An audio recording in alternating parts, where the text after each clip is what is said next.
Alright, I'm gonna do a couple of videos here. What I've got is I got a little solar setup going.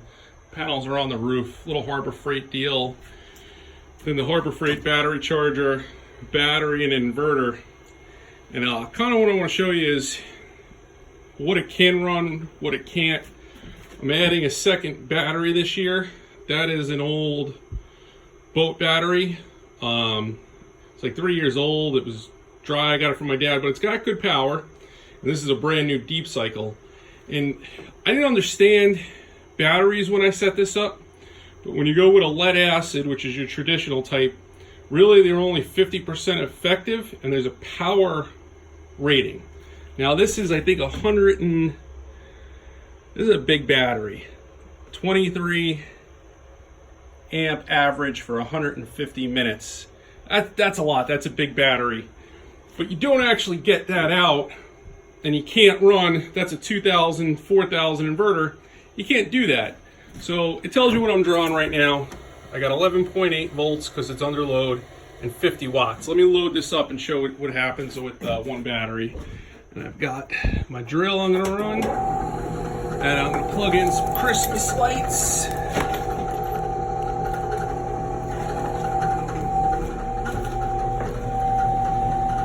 And I'm at 270. I'm gonna start up my air compressor as soon as I plug it in.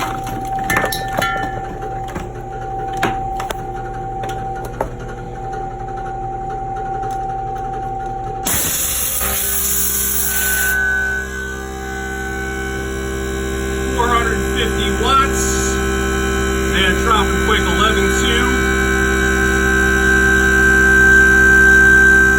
I'm going to start getting low voltage alarms.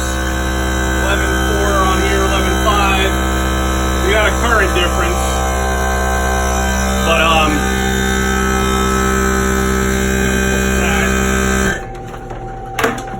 now this should come back up.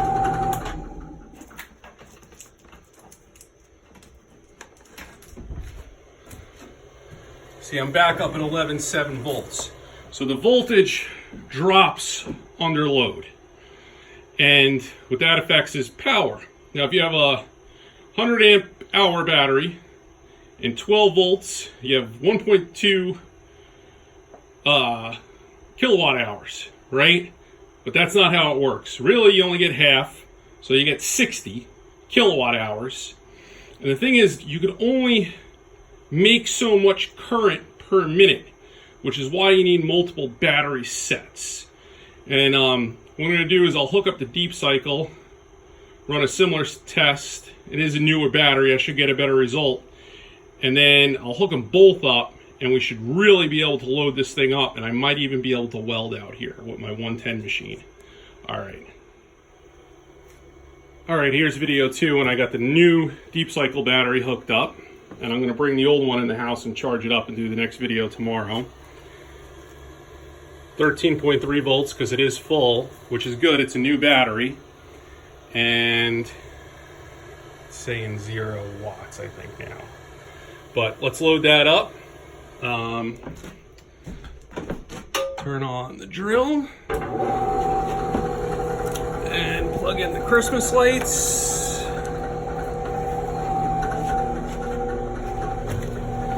See, boom, voltage is dropping already, but 250 watts I'm pulling right now. Air compressor's on. 384, man, look at that. 12.3. See how fast that pulls that down? So I can do nowhere near the 2,000 that's rated at off of the one battery. It'll do it for a little bit. I don't know where it's going to trip at, but it'll pull it down pretty quick. Once I hook them both up, I don't think we'll see that kind of voltage drop anymore. All right, it's off again, and you can see the voltage came back up to 12.4. So as you load them up, the way the chemical reaction works, there's only so many amps available there's only so much power that it could chemically produce, which is where lithiums really shine, is that they could do a lot more. And I'll just show you what I got going on here with my charger. It says 12.7. But if I unload it, 14.8. So it shows you that my charger charges. It's just, that's the idea is I'm over 100 feet from the house, and setting this up is number one, cheaper than running power all the way out here, but two, in a hurricane or something like that, I can move this rig into the house. All right, here we are for the big test. Both batteries are hooked up. Solar is charging at 13 volts. Everything's off. Added a grinder in today. This thing draws some power, like 500-600 watts on startup. So everything's already plugged in. I'm just gonna turn it on and we'll see what happens. So we just had 13 volts. 12.7, 230 watts. There's the air compressor. 380, 390, 400, 12.6. So I'm at 400 watts continuous right now. That's doing pretty good. You see the voltage is still coming down. That's the rate that those batteries can produce power. And that's why lithiums are a huge advantage. Let's hit the grinder.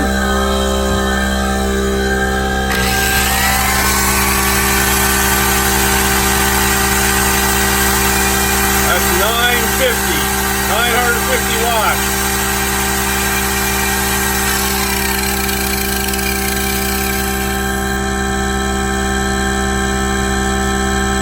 That's 650. Sorry, we're backwards. There we go, the grinder again. 650, sorry, 650 watts. Not as much power as I can put out of this thing. It's actually pretty good though. That's continuous. Don't know how long it'll run for. At this rate, probably 12.1. The air compressor will kick off here in a minute and we'll see if it the voltage comes back up. Alright. 12.2. Voltage came back up already.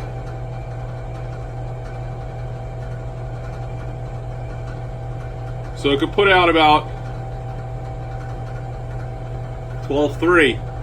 Put out a little over 200 watts continuously. My refrigerator runs at 180 watts continuously. So this setup, in the event of a storm or something where the power's out for a long time, I can move this in the house, the two batteries and the inverter, run the refrigerator, no noise, no gasoline, no anything. I'd probably keep it in the garage because you still do have gas in the batteries, but run an extension cord to the refrigerator. And then worst case, I could always charge it off the car. The solar panels won't do much. They're only 30 watts.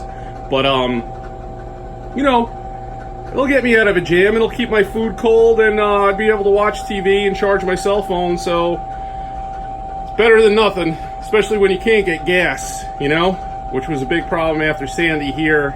Different areas have different problems, but that's where I'm at. All right, out.